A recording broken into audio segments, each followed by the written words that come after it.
Sydney Australia से अतीकुर हसन का तमाम नाज़रीन को सलाम।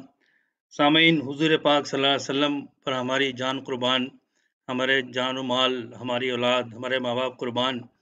हमारा ईमान जब तक मुकम्मल नहीं होता, जब तक हुज़ूर सल्लल्लाहु अलैहि वसल्लम की ज़ात पर हमारा ईमान ना हो, उनकी ख़त्म नबूवत पर हमारा ईमान ना हो। और यकीनन अगर कोई भी इंसान इस कायनात में हुज़ूर सल्लम की शान में किसी भी किस्म की गुस्ताखी करता है, तो बहैसियत मुसलमान हम में इश्तियाल पैदा होता है और हम में बदला लेने का जज़्बात पैदा होते हैं, क्योंकि हम ये बर्दाश्त नहीं कर सकते। और ये बात सारी दुनिया को पता है, मुसलमानों को हमारा तो ईमान हुज़ूर सल्लम की ज़ात पर हमारा ईमान है और हम मुसलमान नहीं हैं जब तक हुज़ूर सल्लम की ख़त्म नबूवत पर हमारा ईमान ना हो। लेकिन जो मुसलमान नहीं हैं, वो भी इस बात को अच्छी तरह जानते हैं कि मुसलमानों का क्या रिश्ता है हुज़ूर पाक सल्लल्लाहु अलैहि वसल्लम से।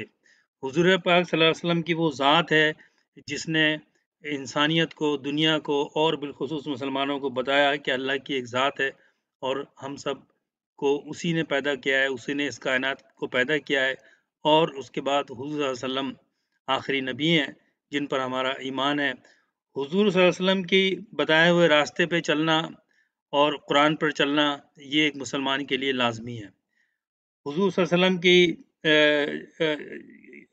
की शान में हम कितना कुछ पढ़ लें, बात कर लें, लेकिन उनके बताए हुए रास्ते पर जब तक हम नहीं चलते, हम एक कंप्लीट मुसलमान नहीं होते।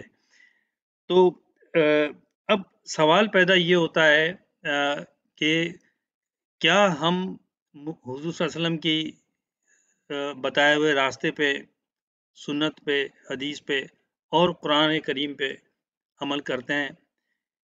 क्या हम उन बातों पर अमल करते हैं, उन बातों का ख़्याल रखते हैं, अपनी ज़िंदगी में उन बातों को ढालते हैं, उस पर प्रैक्टिकली अमल करते हैं, जो हुज़ूर सल्लल्लाहु अलैहि वसल्लम ने हमें बताई?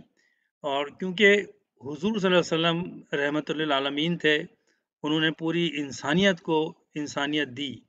ये जो मगरबी ममालिक में हम देखते हैं कि यहाँ पर जो एक सिस्टम है, यहाँ पर बहुत ज़्यादा ह्यूमैनिटी का और ह्यूमन राइट्स का और बेसिक राइट्स का ख़्याल किया जाता है।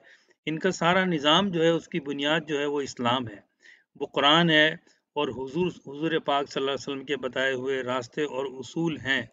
आज से 1400 साल पहले हुज़ूर सल्लल्लाहु अलैहि वसल्लम ने अपने आखिरी खुतबे में कह दिया था कि किसी का काले को गोरे पर या अरबी को अजमी पर और अजमी को अरबी पर कोई फ़ौक़ियत नहीं है। इसी को सामने रख कर दुनिया ने अपने उसूल बनाए और तरक्की हासिल की, इंसानियत को ऊपर लेकर आए। ये बातें मुसलमानों को ही नहीं बल्कि तमाम इंसानों को, चाहे उनका कोई भी मज़हब हो, उनको ये इस चीज़ का मालूम है। और वो ये भी जानते हैं कि मुसलमान हुज़ूर पाक सल्लल्लाहु अलैहि वसल्लम से कितनी उन पर ईमान रखते हैं, कितनी उनको अक़ीदत है और वो क्या रिएक्शन करेंगे अगर उनके ख़िलाफ़ बात की जाए। तो ये चाल होती है गैर मुस्लिमों की और उन लोगों की जो कि मुसलमानों में इश्तियाल दिला के उनको बर्बाद करना चाहते हैं। ऐसे वक़्त में मैं सिर्फ़ एक सवाल ये करूँगा आप लोगों से। हमने देखा कि इस दफ़ा भी सारी दुनिया में जलसे, जुलूस, बैनर सब कुछ सारी दुनिया में हमने देखे कि लाखों मुसलमानों ने डेमोंस्ट्रेशन में शिरकत की और अपना जज़्बा, अपना ईमान और अपने लगाव हुज़ूर पाक सल्लल्लाहु अलैहि वसल्लम की ज़ात पे कितना है, वो सारी दुनिया को दिखाया। लेकिन सवाल ये है कि आप सोचें कि अगर कोई इस्लामी मुल्क, पाकिस्तान जैसा, तुर्की जैसा या और कोई इस्लामी मुल्क किसी भी एक सुपर पावर के मुल्क के जितना ताकतवर होता, यानी कि France, Germany, UK, America, Canada या ऑस्ट्रेलिया, इस जितना ताकतवर अगर कोई इस्लामी मुल्क होता, तो क्या कोई भी गैर मुस्लिम ऐसी हरकत कर सकता था? क्या वो इस्लाम के या हुज़ूर पाक के या कुरान के ख़िलाफ़ बात कर सकता था? उनमें हिम्मत नहीं होती अगर हम ताकतवर होते, क्योंकि दुनिया में माइट इज़ राइट। हमें कोई भी खड़ा होके और किसी भी मुल्क का सरबराह इवन खड़ा होके जब इस्लाम के हुज़ूर पाक के शान में गुस्ताखी करता है, तो उनको ये पता है कि ये कर क्या सकते हैं सिवाय अपने मुल्कों में चिल्लाने के, शोर मचाने के, और वो करते रहें, अपनी स्ट्राइक करते हैं, अपना कारोबार बंद करते हैं, इन्हीं का नुकसान होगा। तो सवाल ये है कि हुज़ूर पाक सल्लल्लाहु अलैहि वसल्लम ने तो हमें ये तालीम दी थी कि सारे दुनिया के मुसलमान जो हैं, वो एक आपस में इत्तेहाद कायम रखें और हुज़ूर पाक के बताए हुए रास्ते पर चलें, कुरान पे चलें, अल्लाह ताला के बताए हुए रास्ते पे चलें और एक मुसलमान हों। फ़िरक़ेबाज़ी से मना करें, लेकिन आज तो हमें पता है कि हम जितने मुसलमान हैं, सारी दुनिया में वो फ़िरक़ों में बँटे हुए हैं, नस्लों में बँटे हुए हैं। एक मुसलमान मुल्क जो है वो दूसरे इस्लामी जो मुसलमान मुल्क जो उसका पड़ोसी है, उसके साथ उसकी नहीं बनती। आप पाकिस्तान से शुरू हो जाएँ और इजिप्ट तक, हर एक मुल्क को देखें, इस्लामी मुल्क को, कि वो दूसरे मुल्क से कोई ना कोई उसको मसला है। तो बहरहाल ये एक लंबी बहस है। मैं सिर्फ़ ये कहना चाहूँगा यहाँ पर कि लम्हा फ़िक्रिया ये है कि मुसलमान खुद एक ताकत नहीं है, और जब तक हम एक ताकत बन के नहीं उभरेंगे दुनिया में, हम एक आलमी ताकत के तौर पर नहीं उभरेंगे, हमारे साथ इस तरह की हरकतें होती रहेंगी और हमें इस पर सोचना है। आज जो मैं तबसरा करने जा रहा हूँ, वो उसमें मेरी एनालिसिस कम है, तबसरा ज़्यादा है, बल्कि आप लोगों से सवाल अ हैं जो मैं करना चाहता हूँ, और इन सवालों के पीछे ही वो जवाबात हैं जो बहुत से लोग सुनना चाहते हैं या उन पर बहस करते हैं। लेकिन ज़िंदा कौमें, जिनका ज़मीर ज़िंदा होता है, वो पीछे मुड़ के देखते हैं, तारीख़ में मौजूदा हालात को देखते हैं और वजह तलाश करते हैं कि क्या वजूहात हैं, हम क्यों पीछे हैं, हम क्यों डिवाइडेड हैं, हमारे यहाँ क्यों परेशानियाँ हैं, हमारे यहाँ क्यों दहशतगर्दी है, हमारे यहाँ क्यों महंगाई है, हमारे यहाँ क्या आपस में क्यों इख्तलाफात हैं, हम क्यों मुत्तहिद नहीं हैं। तो मैं आज आपसे इस पे तबसरा नहीं करूँगा, बल्कि मैं आपसे सवालात करूँगा। जैसे अभी मैंने एक सवाल किया आपसे मुसलमान होने के नाते, कि हमें ये भी सोचना चाहिए कि क्या हम एक हैं? ये जो बातें गैर मुस्लिम करते हैं हमारे हमारे दीन के, हमारे हुज़ूर पाक के ख़िलाफ़, और जो गुस्ताखी करते हैं, तो उनको ये पता है कि ये ताकत तो है नहीं, ये क्या कर सकते हैं हमारा? तो इसी तरह से जिस दिन हमने ये समझ लिया और मुसलमान ताकत में आए, क्योंकि जब भी मुसलमान ताकत में थे और दुनिया के 3 बर्र-ए-आज़मों में उनकी हुकूमत थी, किसी की जुर्रत नहीं थी वो इस तरह की बातें कर सके। अब सवाल ये है कि मैं पाकिस्तान के हवाले से बात करूँ, आजकल आपको पता ही है कि पाकिस्तान में हालात जो है, मैं मीडिया के हवाले से बात कर रहा हूँ, जिनका मेरे साथ कनेक्शन रहता है, बहुत उनकी नज़र है, बहुत कुछ मालूमात वो जानते हैं और बहुत गहरी सोच रखते हैं, क्योंकि मैं तो ऑस्ट्रेलिया में बैठा हूँ, लेकिन मेरी उनसे बातचीत होती रहती है और बहुत सारी चीज़ें मुझे पता हैं जो मैं मीडिया में शेयर नहीं कर सकता, क्योंकि वो बताना इसलिए सही नहीं है कि ज़ाहिर है कि हमारे दुश्मन भी हैं जो ये प्रोग्राम सुनते हैं और मुहिब वतन पाकिस्तानी भी हैं। लेकिन जब मैं ये सवालात आपसे करूँगा और आप उन पे जायज़ा लेंगे और उसका जवाब तलाश करेंगे, तो आपको समझ आ जाएगी कि प्रॉब्लम है कहाँ। क्योंकि अगर आप एक किसी इवेंट पे, इंसिडेंट पे, जो बार-बार हो रहे हैं, हर हफ़्ते, हर दूसरे हफ़्ते, तीसरे हफ़्ते कोई ना कोई नया इश्यू आ जाता है, इसकी वजह क्या है? इसकी बुनियाद क्या है? जो मैं अपनी पिछली कई वीडियोज़ में ये कह चुका हूँ कि भई जो इंसान, जो फैमिली, जो ख़ानदान, जो माशरा अपनी बुनियादी उसूलों को छोड़ देता है, वो कहीं का नहीं रहता। उसमें हज़ार प्रॉब्लम नज़र आते हैं, फिर आप एक प्रॉब्लम पे बात कर लें या हज़ार प्रॉब्लम पे बात कर लें, जवाब सिर्फ़ वही है कि हमने बेसिक्स को भुला दिया। हम ये मुल्क जिसके लिए बना था और जिस उसूलों पे ये मुल्क बना था, वो हमें, मेरा ख़्याल है कि याद भी नहीं है, नौजवान नस्ल को पता भी नहीं है और ना जानने की कोशिश करते हैं, क्योंकि पिछले 40-50 साल में जो पाकिस्तान में एक कल्चर डेवलप हुआ है, जो हमारी इस नस्ल की परवरिश हुई है, वो अब उनका एक सेट माइंड कर दिया गया है, या माइंड सेट के साथ वो बात करते हैं। उनका ऑलरेडी माइंड बना दिया गया है बहुत सी चीज़ों पे, सियासी किरदारों के हवाले से, पार्टियों के हवाले से। तो आप जो भी बात कर लें, वो उनका जवाब उसी माइंड सेट के हवाले से होता है।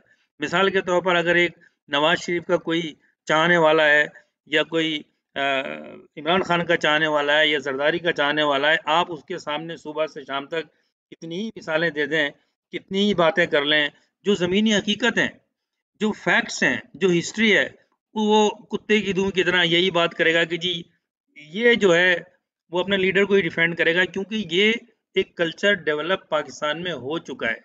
और फिर इसको बदकिस्मती से हम सियासत समझते हैं, हम जमहूरियत समझते हैं।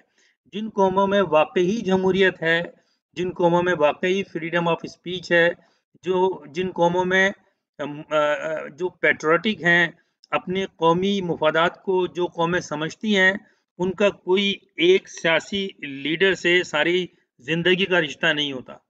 उनका रिश्ता उस सियासी लीडर से उस वक़्त तक होता है, जब तक वो कौम और मुल्क के फ़ायदे में बात करता है, एजेंडा लेके आता है, मंशूर लेके आता है, कौम में और अवाम में और हुकूमत में, रियासत में खुशहाली पैदा करता है, मुल्क को मज़बूत करता है, मुल्क के डिफेंस को मज़बूत करता है, मुल्क की इकनॉमी को मज़बूत करता है, आम लोगों की रोज़गार और उनकी बेसिक जो नीड्स हैं, उनको पूरा करता है, कौम खुशहाल होती है।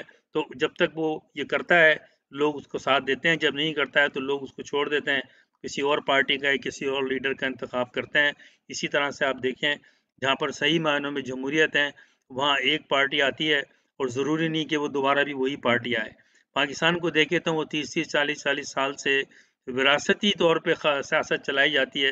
हालाँकि विरासत और सियासत में कोई ज़मीन आसमान का फ़र्क है, ये 2 मुख्तलिफ़ चीज़ें हैं। लेकिन पाकिस्तान ऐसा बदकिस्मत मुल्क है कि वहाँ पर सियासी पार्टियाँ और सियासी जमातें भी विरासत पे चलाई जाती हैं कि बाप है, बाप के बाद बेटा है और अब पोते हैं। वो पार्लियामेंट में दादा बैठा था, उसके बाद उसका बाप बैठा था, उसका बेटा बैठा था और लोग आज नौजवान नस्ल सिर्फ़ इसलिए वोट देती है कि हमारे बाप-दादा भी इनको वो सपोर्ट करते आए हैं। तो वही हमारे यहाँ कबायली चौधराहट का और वडेरा सिस्टम है और वो उसको हम जमहूरियत कहते हैं। लेकिन आजकल की नौजवान नस्ल जो तालीम याफ़्ता है, तालीम पढ़ना जानती है वो, लिखना जानती है, वो गूगल पे सर्च करना जानती है, वो तारीख़ का मुताला कर सकती है। उन पे ये फ़र्ज़ बनता है कि बजाए इसके कि वो बैठकर टॉक शोज़ के ऊपर और ये जो हमारे जाली किस्म के जो लीडरान हैं, इनकी बहस और मुबाहिसे में वक़्त ज़ाया करें, पाकिस्तान की हिस्ट्री को देखें। मेमार पाकिस्तान जिन्होंने पाकिस्तान बनाया, हमारे कायदीन को देखें, उनकी क्या ज़िंदगी थी, वो मैसेज देके क्या गए थे, ज़रा आप जाके तलाश करें। तो मेरे आज सवालात हैं आपसे कुछ, वो उनकी बुनियाद भी यही है और मैं चाहता हूँ कि आप इन सवालों का जवाब ढूँढें और आपको पता चल जाएगा कि पाकिस्तान के साथ क्या-क्या हुआ है और किस-किस ने क्या-क्या किया। यूँ तो और भी बहुत सारे सवालात हैं, लेकिन ज़ाहिर है कि टाइम लिमिटेशंस भी होती हैं, लेकिन मैं चीधा-चीधा सवाल सवाल जो मेरे आज सुबह ज़हन में आए, मैंने वो नोट कर लिए और वो आपकी खिदमत में पेश कर रहा हूँ। इस उम्मीद के साथ कि आप इनके जवाब ज़रूर तलाश करेंगे। अपनी सियासी वाबस्तगियाँ आप एक साइड पर रखेंगे और इनके जवाबात तलाश करेंगे। मैं फ़ेसबुक पर जब ये लगाता हूँ अपने वीडियो मैसेज, तो उसमें लोग मुख्तलिफ़ कमेंट्स करते हैं। मैं तमाम अपने देखने वालों को, सुनने वालों को वेलकम करता हूँ, उनके कमेंट्स की। अगर वो कमेंट से रिलेटेड हैं उस टॉपिक्स पे जिस टॉपिक पे मैं बात कर रहा हूँ। अगर उस टॉपिक से रिलेटेड नहीं है, वो किसी और ही कहानी पे बात कर रहे हैं, वो मेरी ज़ात पे बात कर रहे हैं या वो मेरी बता रहे हैं कि मेरे में तालीम कितनी है, एजुकेशन कितनी है और सहाफ़त कितनी है, या वो किसी पार्टी की फ़ेवर कर रहे हैं, कोई उसकी तकरीर लगा रहे हैं या अनरिलेटेड बात जो मैंने नहीं की, ना वो टॉपिक है, तो मैं उसको डिलीट कर देता हूँ। क्योंकि मैं दूसरों का भी वक़्त ख़राब नहीं करना चाहता और अपना भी वक़्त जवाब दे के ख़राब नहीं करना चाहता। अगर आप कुछ मेरी बातों से हासिल कर सकते हैं, तो बहुत अच्छा, नहीं कर सकते, तो फिर मुझे भी ज़ाहिर है कि आप फ़ीडबैक दीजिए ताकि मैं अपनी इस्लाह कर सकूँ और अच्छी से अच्छी आपको नॉलेज फ़राहम कर सकूँ। बहरहाल मेरा जो वीडियो ये जो एनालिसिस होती है और मेरा राइट अप जो होता है, उसमें कहीं न कहीं कोई पैगाम ज़रूर होता है। मेरा अपना कोई सियासी लीडर या सियासतदान या पार्टी कोई नहीं है। मैं कभी किसी सियासी पार्टी से वाबस्ता भी नहीं रहा। मैं मीडिया का पर्सन हूँ और मेरा जो भी तज़्ज़िये होते हैं वो पाकिस्तान और पाकिस्तान की कौम, अगर पाकिस्तान के टॉपिक पर है, तो उससे उसके मुफ़ाद में होते हैं। उसको सामने रख के मैं तज़्ज़िया करता हूँ और ये सवालात भी मैं आज पाकिस्तान और पाकिस्तान की कौम को सामने रख के करता हूँ। पहला मेरा सवाल ये है कि अग़राज़ मक़ासिद जो लियाक़त अली ख़ान ने पाकिस्तान बनने के बाद बनाए, एक डॉक्यूमेंट बनाया जिसका नाम रखा अग़राज़ मक़ासिद, ऑब्जेक्टिव्स ऑफ पाकिस्तान। वो एक उसमें पॉइंट्स थे, 12 नुकात थे। वो नुकात उन्होंने 1949 1949 को असेंबली में पेश किए, असेंबली से पास हुए और उसका मकसद ये था कि ये एक डॉक्यूमेंट बुनियादी है, इसकी बेस पे आइन बनेगा। आप लोग उस डॉक्यूमेंट को देखिए और फिर सोचिए कि क्या हमारा मुल्क इसी बुनियाद पे खड़ा हुआ? ये जो हम बातें करते हैं हमारे लीडरान कि पाकिस्तान ऐसा होना चाहिए, पाकिस्तान वैसा होना चाहिए, ये आपका वक़्त ज़ाया करते हैं क्योंकि ये तो हमारे फाउंडर्स ने बता दिया था। ये क्या उनसे ज़्यादा काबिल हैं? ये उनसे ज़्यादा मुहिब्ब वतन हैं, तो क्यों आप इनके पीछे लगते हैं? आपको ये चाहिए कि वो अग़राज़ मक़ासिद पढ़ें और उसमें देखें कि 1949 में पाकिस्तान की पार्लियामान ने क्या कहा था आइन बनाने के लिए। तो उसके बाद उसी अग़राज़ मक़ासिद के ऊपर 1956 में पाकिस्तान का आइन बना, 1956 में। तो हमारे पाकिस्तानियों को, नौजवान नस्ल को ख़ास तौर पर चाहिए कि वो 1956 का जो आइन है, जिसका बुनियाद कुरान और हदीस और रसूल की बातों पर था और करारदाद पाकिस्तान की बुनियाद पर था, वो कानून 1956 में पाकिस्तान की पार्लियामेंट से पास हो गया था। और आज 1956 के आइन की कोई बात नहीं करता है। एक जैसे वो रेवड़ होता है ना, उसमें जो भेड़ें होती हैं, वो एक दूसरे को फॉलो करती हैं, वो देखती नहीं है कि सबसे आगे वाली जो है वो जा कहाँ रही है वो। अगर वो गड्ढे में गिर जाएगी तो सारी गिर जाती हैं। हमारा भी वही हाल है कि हम कभी कोशिश करें कि हम 1956 का आइन देखें और फिर ये देखें, मवाज़ना करें कि 1956 के आइन में क्या तब्दीली करके 1973 का आइन बनाया गया और किस तरह से हमारी कौम को मिसलेड किया गया कि जी भुट्टो साहब ने एक कारनामा दिया, हमें 73 का आइन दिया, लेकिन हमें शर्म आनी चाहिए कि एग़राज़ मक़ासिद तो 1949 में शहीद मिल्लत लियाक़त अली ख़ान ने दे दिया था और फिर उसके बाद जो उनके लीडरान थे, जो पाकिस्तान बानियान पाकिस्तान भी उनमें कोई शामिल थे, उन्होंने 1956 में आइन भी दे दिया था।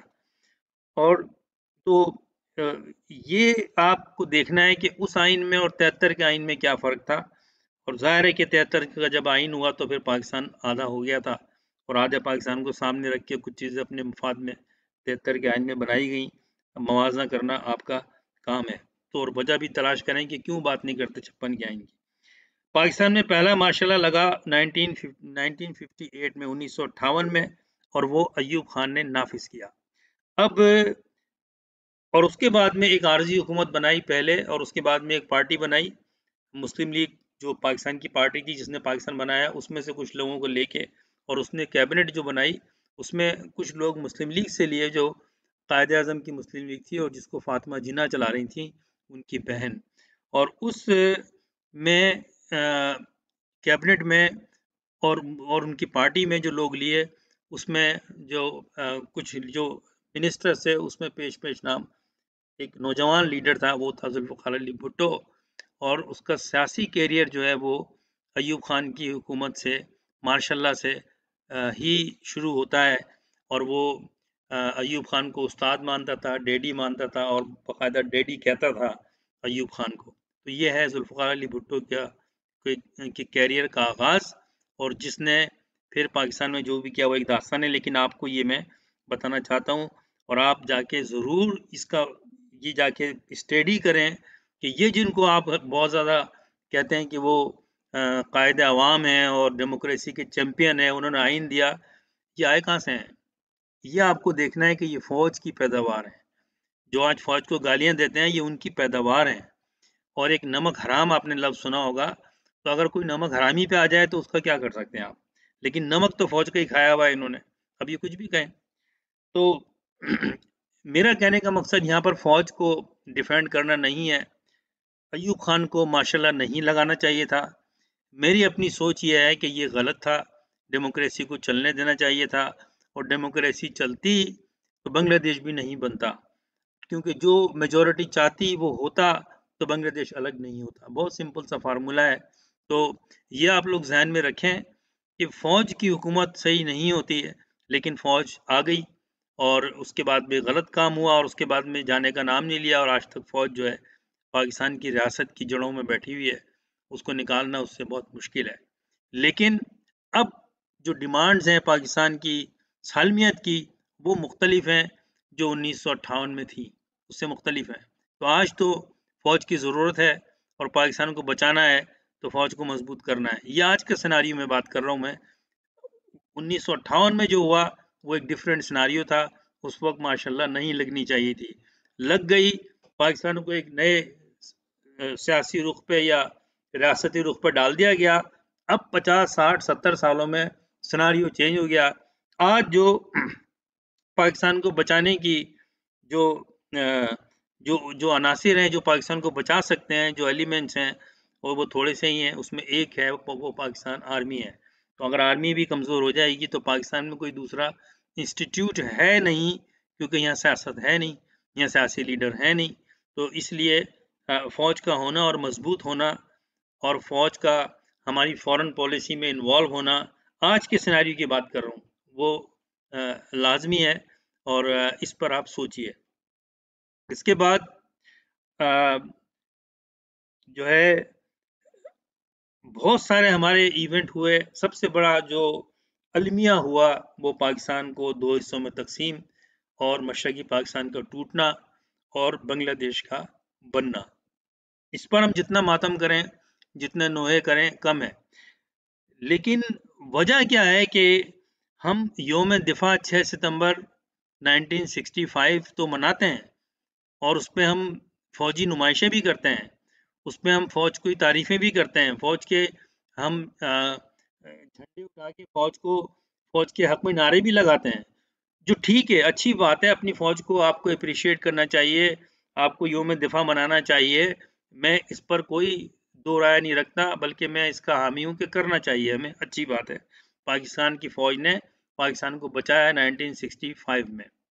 लेकिन सवाल ये है कि 1971 में फिर बांग्लादेश बन गया, और उसमें एक कॉन्स्पिरेसी थी, जिसमें सियासी लीडरान जुल्फ़िकार अली भुट्टो भी शामिल था, उसमें फ़ौजी भी शामिल थे, और इंटरनेशनल कॉन्स्पिरेसी इंडिया के साथ मिल के की गई, और उसमें मुजीबुर रहमान मेन मोहरा था, जिस जो राह से वो मदद ले रहा था।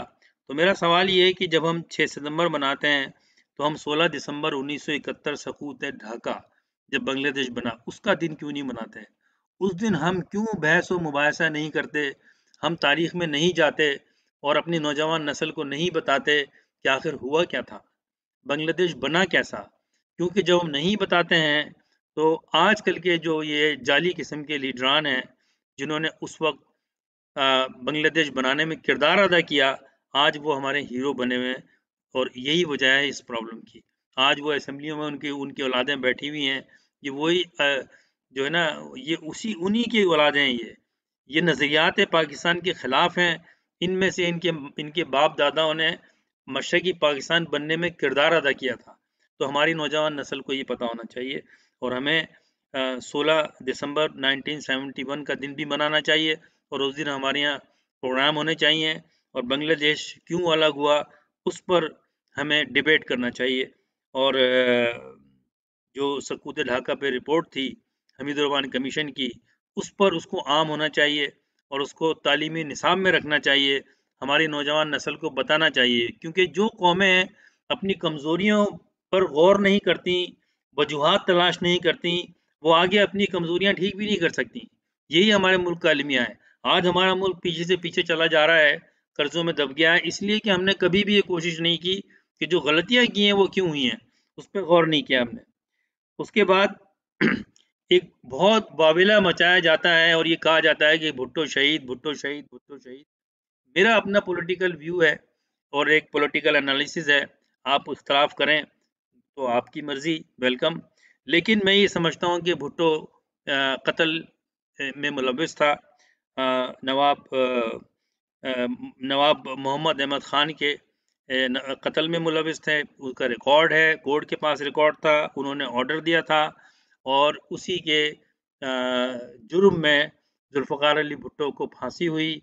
उनका जो एडीसी था वो वादा माफ गवाह बना, वो रिकॉर्ड लेकर आया, और कोर्ट के पास रिकॉर्ड है कि भुट्टो साहब ने अपने हाथ से लिखा एलिमिनेट हिम। वो कसूरी के फादर का, और फिर उसके बाद में कत्ल हो गया ये नवाब मोहम्मद अहमद ख़ान का। जो पूरी आपको चाहिए, मैं सवाल कर रहा हूँ आपसे, मैं ये बातें बता रहा हूँ, अब आपको चाहिए कि जाके आप भुट्टो क्यों क्यों फांसी हुई, कौन सा मुकदमा रजिस्टर था, और उसके पीछे कौन क्या-क्या हुआ, केस कैसे हुआ, आप खुद उस केस की स्टडी कीजिए। छोड़ें आप अदालत ने फैसला क्या किया। आज हमारी कौम को ये बताया जाता है खड़े होके भुट्टो शहीद, भुट्टो शहीद। मेरे नज़दीक वो शहीद नहीं था। वो मुजरिम था बांग्लादेश बनाने का, वो मुजरिम था फ़ौज को साथ देने का, वो मुजरिम था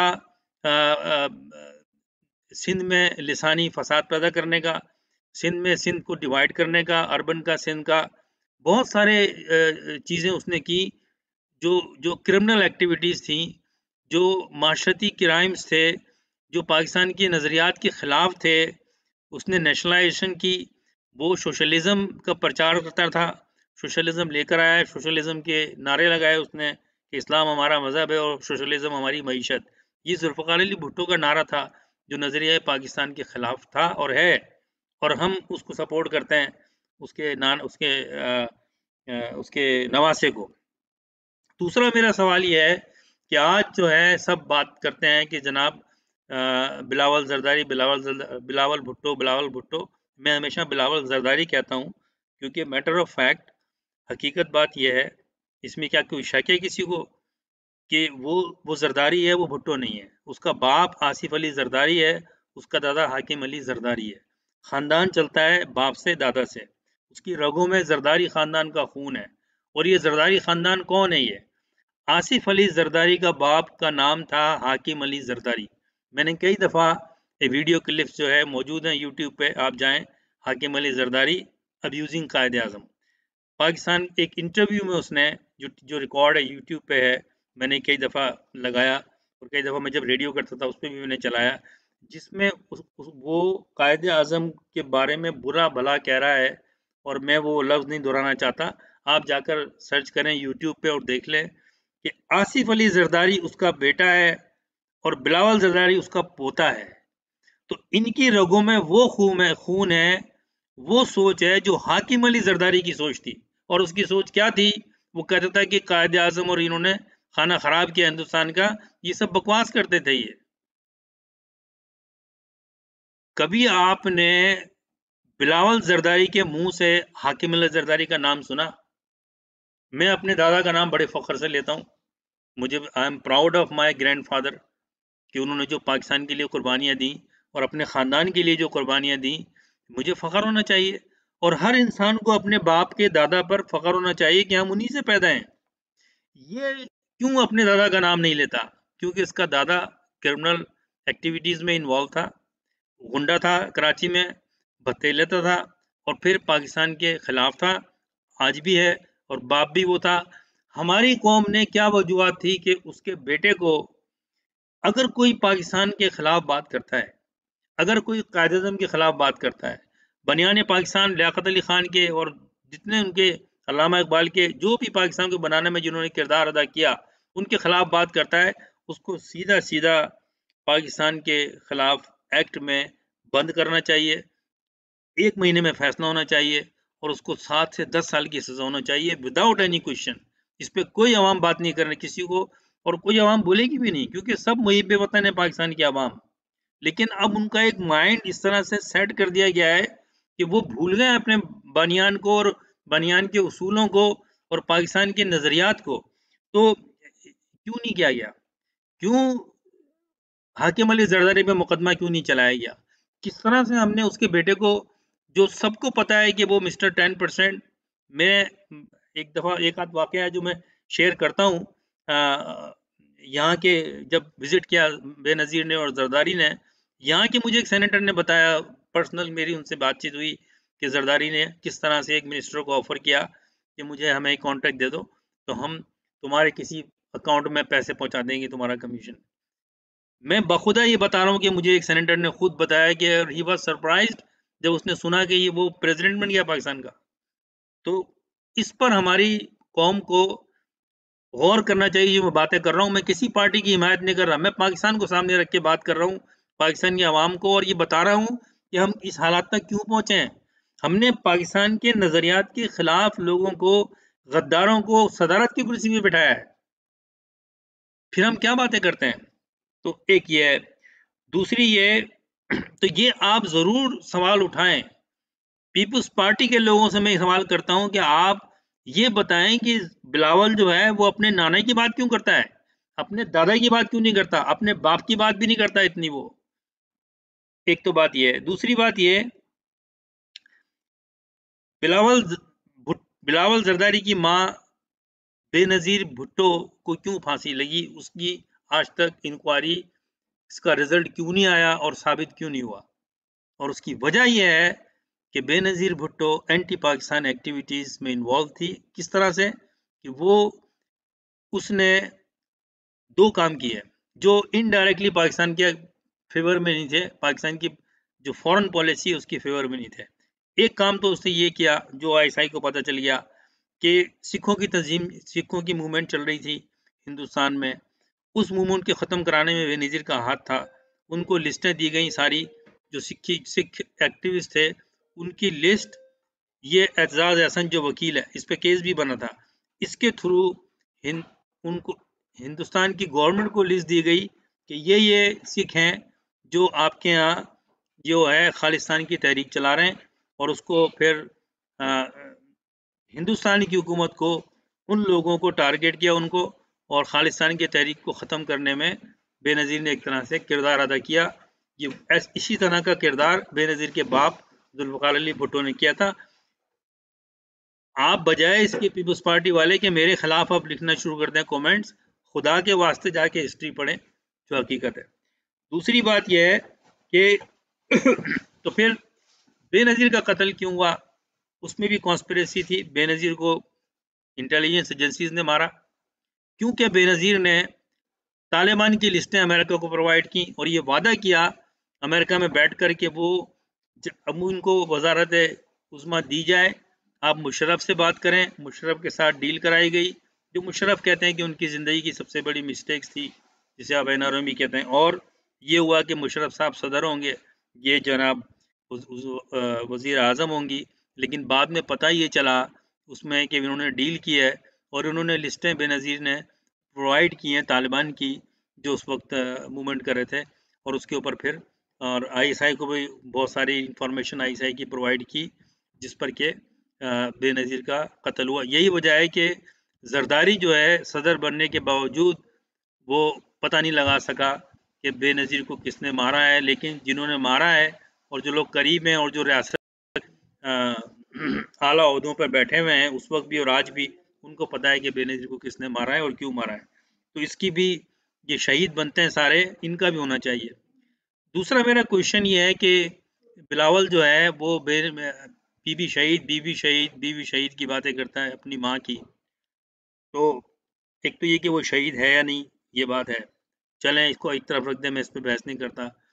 वो अपने चाचा की बात क्यों नहीं करता जिसका मर्डर हुआ, दूसरे चाचा की बात क्यों नहीं करता, उसको भी मिस्टीरियस उसकी मौत हुई फ्रांस में, उसकी बात क्यों नहीं करता क्या वो भी शहीद है और नहीं है तो फिर उसकी इंक्वायरी क्यों नहीं हुई। मुर्जा भुट्टो को किसने मारा, इनकी तो हुकूमत है 12 साल से सिंध में, कराची में उसका मर्डर हुआ, उसकी इंक्वायरी क्यों कंप्लीट नहीं हुई, क्यों पता नहीं लगा कि मुर्जा भुट्टो, इसलिए कि खुद मरवाया, खुद मरवाया। तो ये चीज़ें हैं जो हमारी कौम को पता होना चाहिए, और ख़ास करके जो पीपल्स पार्टी के फॉलोअर्स हैं, खुदा के लिए अपने आप को देखें, सिंध के हालात देखें, पाकिस्तान को देखें। पाकिस्तान है तो आप हैं, पाकिस्तान नहीं है तो आप कहीं के नहीं रहेंगे। आप जहाँ जो पाकिस्तान बनने से पहले आपके हालात थे वही हालात होंगे। आप हिंदुओं के हाथ जोड़ के, क्योंकि तो आपका कल्चर है, हाथ जोड़ते हैं, ठीक है, उस पर मैं बात नहीं करता, लेकिन इस्लाम में तो नहीं है हाथ जोड़ने का रिवाज, लेकिन आपका है, उसकी उसकी जो हिस्ट्री है वो सबको पता है। लेकिन पाकिस्तान अगर टूट गया, अल्लाह ना करे, मेरे मुंह में खाक, तो आप फिर उन्हीं के गुलाम हो जाएंगे, और जो आप चाहते भी हैं शायद, क्योंकि आपकी रगों में यही चीज़ें हैं। बहरहाल मैं पर्सनली बात किसी कम्युनिटी पे नहीं करता। आम सिंधी जो है वो भी विक्टिमाइज है, जैसे मैं कहता रहता हूँ। मेरे बहुत सारे दोस्त हैं, मेरे कई कजिन्स की शादियाँ हुई हुई हैं, आम सिंधी बहुत सही हैं, जैसे दूसरे लोग ज़बानों के लोग हैं, दूसरे कल्चर के लोग हैं, दूसरे एथनिक लोग हैं, ये कुछ एक टोला है जो एंटी पाकिस्तान है, इनसे बचें आप लोग। उसके बाद बांग्लादेश बनाया मुजीबुर रहमान ने, एक पार्टी के ज़रिए, वो सारा एक इलेक्शन हुआ, उसमें अवामी पार्टी ने मेजॉरिटी ली, ये पूरा एक बात पर मैं ख़ास एक वीडियो भी मैं कर चुका हूँ, कई वीडियो कर चुका हूँ।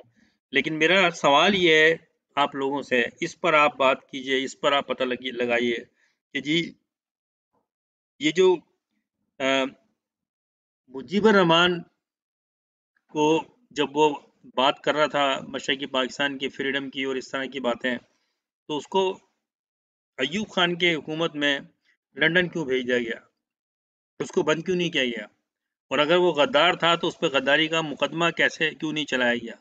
और अगर वो गद्दार था तो उसको इलेक्शन में पार्टी बना के उसको पार्टिसिपेट क्यों करने दिया गया? अगर आपको पता था कि ये एंटी पाकिस्तान बातें करता है और जैसे बहुत से बातें करते हैं कि जी 1962 में से पता था कि वो रा के साथ काम कर रहा है, तो फिर उसको इलेक्शन में उसकी पार्टी को इजाज़त क्यों दी गई? क्यों ये सिनेरियो क्रिएट किया गया कि अवामी पार्टी 160 सीटें 161 सीटों में से 160 सीटें ले गई अवामी पार्टी पाकिस्तान की असेंबली की? क्यों क्यों? तो ये सवाल तो है ये, किसने किया ये? क्यों उसको फिर लंदन भेज दिया गया और क्यों लंदन में बैठ के उसने पाकिस्तान तहरीक शुरू की? जिस तरह से अल्ताफ़ हुसैन ने पाकिस्तान के खिलाफ नारे लगाए और अब नवाज़ एंड कंपनी कर रही है। इसके और इस पर मैं भी और बात करता हूँ एक दो बहुत आज के कॉन्टेक्स्ट में। इसी तरह से ज़ियाउल हक जनरल ज़ियाउल हक जो पाकिस्तान के मार्शल एडमिनिस्ट्रेटर भी रहे और सदर भी बन गए, फिर उन्होंने अपनी पार्टी बना के उनका तैयारा तबाह हुआ। उसमें कई जनरल थे, 17-18 पुलिस ऑफिसर्स थे, एक अमेरिकन एम्बेसडर था, वो सब हलाक हो गए। मेरे हिसाब से ज़ियाउल हक शहीद हुए क्योंकि ज़ाहिर है कि जहाज़ में उनकी शहादत हुई। उन पे कोई इल्ज़ाम नहीं था, वो किसी कॉन्स्पिरेसी में नहीं थे बल्कि चीफ ऑफ आर्मी स्टाफ थे। उनकी मौत का पता क्यों नहीं लगाया गया आज तक? क्यों उन उनको शहीद क्यों नहीं कहा जाता खुलेआम? क्यों खिलाफ बात की जाती है? ये एक अलग मैटर है कि वो फौजी उन्होंने हुकूमत की मार्शल लॉ लगाया, भुट्टो की उनके दौर में भुट्टो को फांसी हुई, वो भी कोर्ट ने दी उनको, ज़ियाउल हक ने फांसी नहीं दी। पहली बात तो ये समझ लें, जो ये ज़रदारी एंड कंपनी और पीपल्स पार्टी ये जलसों में चिल्लाती है कि जी ज़ियाउल हक को फांसी, भुट्टो को फांसी दी ज़ियाउल हक ने नहीं दी, कोर्ट का फैसला था। सही था गलत था अलग है, लेकिन वो जज नहीं था ज़ियाउल हक, किसी सुप्रीम कोर्ट का जज नहीं था वो। उसने फैसला हो गया, उसने उसको माफ़ी नहीं दी, ये किया उसने। और वो 12 चीफ ऑफ आर्मी स्टाफ था, प्रेसिडेंट था, उसके पास पावर था, लेकिन ज़ियाउल हक ने उसको नहीं मारा। दूसरी बात ये कि इस पे आपने रिसर्च करनी है, इसको आपने देखना है कि ये क्यों हुआ। ये सारी चीज़ों की कड़ियाँ मैं आगे बात करता हूँ, एक ही जगह आके मिलती हैं। उसके बाद में तो ये पता करना है कि ज़ियाउल हक के तैयारी का केस क्यों सामने नहीं आया, जिस तरह के और केस सामने नहीं आया उससे पहले, जो मैं बताता रहा हूँ अभी। अभी मैंने आपको ज़िक्र भी किया कुछ चीज़ों का। इसी तरह से अ, आज ये बातें हो रही हैं कि जी नवाज़ शरीफ जो है अल्ताफ़ हुसैन की तरह, अल्ताफ़ हुसैन एक साहब ने कहा, एक मीडिया के साहब ने, कि अल्ताफ़ हुसैन प्लस है और अल्ताफ़ हुसैन यूँ है। अल्ताफ़ हुसैन ने सियासी पार्टी बनाई और वो सियासी पार्टी में जो सिंध के अर्बन एरिया के जो महाजिर हैं, उनके इश्यूज़ थे उसको कैश किया और वो इश्यूज़ जेन्युइन थे, इसलिए लोगों ने उनका साथ दिया। अल्ताफ़ हुसैन ने वादा किया, कोटा सिस्टम ख़त्म करेंगे, सिंध में जो ये तासुब होता है ये ख़त्म होगा। तो जितने महाजिर थे शहरों में, हैदराबाद में, कराची में, सक्कर में, क्योंकि इन्हीं जगहों पे कोटा सिस्टम नाफिज है भुट्टो साहब के ज़माने से, और लोगों ने उसका साथ दिया और देखा लोगों ने कि किस तरह से मैंडेट दिया, सारी सीटें उन्होंने जीती जो उनकी कॉन्स्टिट्यूंसी में थी, शहरों में, 3 शहरों में, मीरपुर खास में भी। और लेकिन और इस तरह से उसके फॉलोअर्स बने कि शायद ही कोई पाकिस्तान की किसी पार्टी में और इतने डाई हार्ट मेंबर हों। लेकिन जिस दिन उसने पाकिस्तान मुर्दाबाद के नारे लगाए, उस दिन उसी की कौम में, पाकिस्तान में पहली दफ़ा हुआ है कि उसके खिलाफ नारे लगाए और उसकी पार्टी को छोड़ दिया। उसके लीडरों जो बाकी थे उन्होंने छोड़ दिया। आज वो पार्टी तकरीबन ख़त्म हो गई, क्या हिस्सों में बढ़ गई, ख़त्म ही हो गई, अब कोई लीडरशिप नहीं है। तो अगर अवाम चाहे तो अपने लीडरों को वो ही जूते मार सकती है, दूसरे नहीं मारेंगे उसको। अगर पाकिस्तान के खिलाफ कोई बात करता है तो अल्ताफ़ हुसैन ने जो किया उसकी सज़ा पाकिस्तान की रियासत ने दी, ठीक दी। और जो उसके फॉलोअर्स थे उन्होंने भी छोड़ दिया। ये एक एग्ज़ाम्पल पैदा की और आपने देखा और उसके बाद में उन्हीं लोगों ने कराची के इमरान खान को वोट दिया, 14 सीटें वो ले गए जब इलेक्शन हुआ। और आज भी जो उनके फॉलोअर्स थे, वो अल्ताफ़ हुसैन को जिन्होंने छोड़ा, वो अब इमरान खान के साथ हुकूमत में है और उन्होंने खुद अपने लीडर को कहा कि इसने गलत किया। तो आज नवाज शरीफ जो है वो बाहर बैठकर लंदन में पाकिस्तान के खिलाफ बातें कर रहा है। पाकिस्तान के खिलाफ बातें करने से का मतलब ये है कि वो आर्मी के खिलाफ बात कर रहा है और आर्मी के खिलाफ बात करने से पाकिस्तान बदनाम हो रहा है। तो पाकिस्तान का खिलाफ बात हुई, सीधी बात यह है। तो उसके ऊपर एक तो बात यह है कि जहन में रखें ये बात कि अल्ताफ़ हुसैन कभी भी पाकिस्तान का कोई उसके पास रियासत का ओहदा नहीं रहा। वो कभी कोई मिनिस्टर नहीं रहा, कोई प्राइम मिनिस्टर नहीं रहा, एक पार्टी का कायद था। उसके पार्टी के जो जिन्होंने इलेक्शनों में हिस्से लिए, वो ज़रूर हुकूमत में आए, मिनिस्टर भी बने, लेकिन उसके अपने हाथ में कोई ओहदा नहीं रहा और वो लंदन चला गया। लंदन भी उसको क्यों भेजा गया? अगर उस पे केसेस थे, उसमें आर्मी का हाथ था और आर्मी ने उस ज़िया-उल-हक के टाइम में उसको यूज़ किया पीपल्स पार्टी के खिलाफ, उसकी पार्टी को यूज़ किया। मैंने अपनी आंखों से देखा है, मैं पाकिस्तान में था उस वक्त कि उसकी जब जलसों पर पाबंदी थी तो एमक्यूएम के जलसे बड़ी कामयाबी से होते थे और पीछे आर्मी के ट्रक भी खड़े होते थे क्योंकि उसको ज़रूरत थी उसकी। और उसके बाद में जब वो उसको बाहर भेज दिया तो उसको छोड़ दिया और उसके बाद में उसने पार्टी रखी। जिस दिन उसने पाकिस्तान के खिलाफ बात की, 24 घंटे के अंदर उस पर एब्डोमेन लगाया, उस पर पाबंदी लगाई मीडिया पे, जो बिल्कुल ठीक किया। तो ये अब नवाज शरीफ के साथ क्यों नहीं किया जा रहा? किस चीज़ का इंतज़ार किया जा रहा है ये? क्यों? ये सवाल तो होता है ये सवाल तो मुहिब्ब वतन पाकिस्तानी कर रहे हैं कि क्या हम क्रिमिनलों में भी ताज्जुब करेंगे कि ये क्रिमिनल क्योंकि इसका ये बैकग्राउंड है, इसका ये बैकग्राउंड है तो ये सही है और ये सही नहीं है। जो गद्दार है वो गद्दार है। जो पाकिस्तान के खिलाफ बात करता है, फौज के खिलाफ बात करता है, नजरिए पाकिस्तान के खिलाफ बात करता है, बानियान पाकिस्तान के खिलाफ बात करता है, वो गद्दार है और उस पे गद्दारी का मुकदमा चलना चाहिए। उसको कोई एक्सेस नहीं होनी चाहिए, ना उसको मीडिया को कवरेज मिलनी चाहिए, ना उसकी जैसे अल्ताफ हुसैन की है। तो आप पाकिस्तान में कितने आजकल लोग बैठकर एक 11-12 पार्टियां बैठकर पाकिस्तान के जर्नलों के खिलाफ बात कर रही हैं और फौज खामोशी से सुन रही है। ये हुकूमत जो आज की है, ये इमरान खान की किस तरह से ये जो एक 11-12 पार्टियों की पीडीएम बनाई है, डेमोक्रेटिक मूवमेंट और जो व्हाटएवर इट इज, तो इनको परमिशन कैसे दे रहे हैं आप? क्योंकि ये तो जलसों में सिर्फ पाकिस्तान में फितना पैदा करने के लिए जानबूझ के कराची में, क्योंकि कराची में उर्दू स्पीकिंग रहते हैं, जिनकी जबान मदर टंग उर्दू है और पाकिस्तान की कौमी जबान भी उर्दू है, जानबूझ के स्क्रिप्ट के तहत कराची में खड़े होके एक फितना फैलाने की कोशिश की गई कि वहाँ पर फिर दोबारा से जो 74 में हंगामे हुए थे, लिसानी हंगामे, वो दोबारा फूट जाएं, सिंधी माजरे की लड़ाई हो जाए। और इसलिए बात की गई कि उर्दू उर्दू कुछ नहीं है। ये तो कायद-ए-आज़म का विजन था और अल्लाह का करम है कि कायद-ए-आज़म ने बिल्कुल वाज़ह तौर पे एक जलसे में ढाका में कह दिया था कि पाकिस्तान बनने से पहले की बात है 1942 में कि जब पाकिस्तान बनेगा तो उसकी कौमी ज़बान उर्दू होगी। तो अब इनके तिलमिला रहे हैं कि ये तो कायद-ए-आज़म का एक डिक्लेयर कर दिया था उन्होंने। तो आप ये देखें कि जब आप ज़बानों में ताज्जुब करेंगे, लोगों पे ताज्जुब करेंगे और उस पर फिर कुछ रिएक्शन नहीं होगा रियासत की वजह से, तो लोग क्या करेंगे फिर? तो ये एक सवाल आज का है कि नवाज शरीफ तो एक एजेंडे पे काम कर रहा है। नवाज शरीफ तो अपनी सर्वाइवल के लिए हर कुछ कर रहा है जो उसको कर सकता है। उसको पाकिस्तान से कोई हमदर्दी नहीं है और उसके साथियों को भी कोई हमदर्दी नहीं है। लेकिन ये रियासत क्या कर रही है जो मुल्क चलाती है?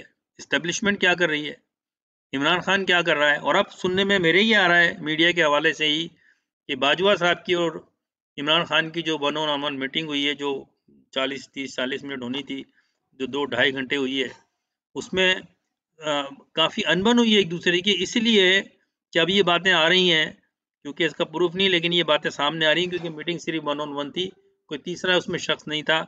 लेकिन कुछ मोतबर ज़राए से बातें चल रही हैं कि नवाज शरीफ को बाहर निकालने में इस्टेब्लिशमेंट का हाथ था और बाकायदा प्लान के साथ जाली सर्टिफिकेट बनाए गए और उसको बाहर निकलवाया गया। इमरान खान नहीं चाहता था। और एस्टेब्लिशमेंट ने क्यों किया? क्योंकि उनके ऊपर सऊदी अरब का प्रेशर था। सऊदी अरब का प्रेशर था।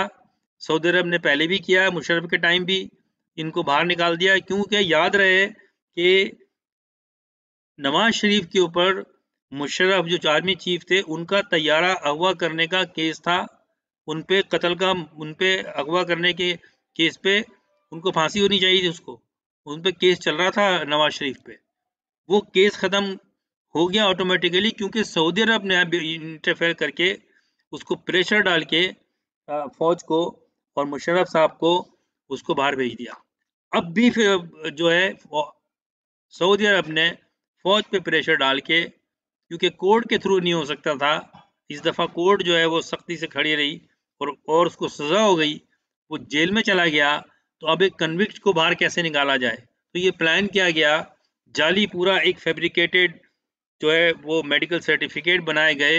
इमरान खान को भी डार्क में रखा गया और इमरान खान को जब ये कहा गवर्नमेंट को कि उसको भेजो, तो इमरान खान ने मुखालफत की थी। और अब जब ये 101 बात हुई है, तो इमरान खान ने साफ अल्फाज में कहा कि मैं आपको कहता था कि इसको ना भेजें, और अब ये जो कर रहा है आप लोगों के साथ, और जो ये पूरे पाकिस्तान की बेइज्जती करवा रहा है, पाकिस्तान को बदनाम कर रहा है, तो आप भुगतो। अब आप भुगतो।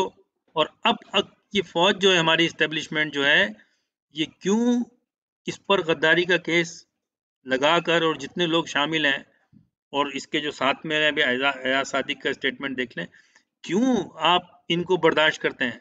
तो फिर लोग ये सोचने पे मजबूर हैं, और ये बातें कर रहे हैं आज लोग, पाकिस्तान के पॉलिटिशियन, ये कराची के महाजिर, ये उर्दू स्पीकिंग बात नहीं कर रहे हैं। पंजाब के सियासतदान, पंजाब के कई बड़े जर्नलिस्ट, तबसरा निगार ये बात कर रहे हैं कि अल्ताफ हुसैन को इसलिए दी गई कि वो, उसका ताल्लुक पंजाब से नहीं था।